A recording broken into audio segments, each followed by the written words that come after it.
Do you want to draw this one? You just need to follow my steps.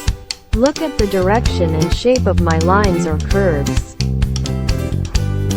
Let's move your marker now. Check it out, it's very easy. Just make lines like this. We don't need complicated theory. Let's draw together. Don't be afraid of being wrong. Everyone has their own artistic soul.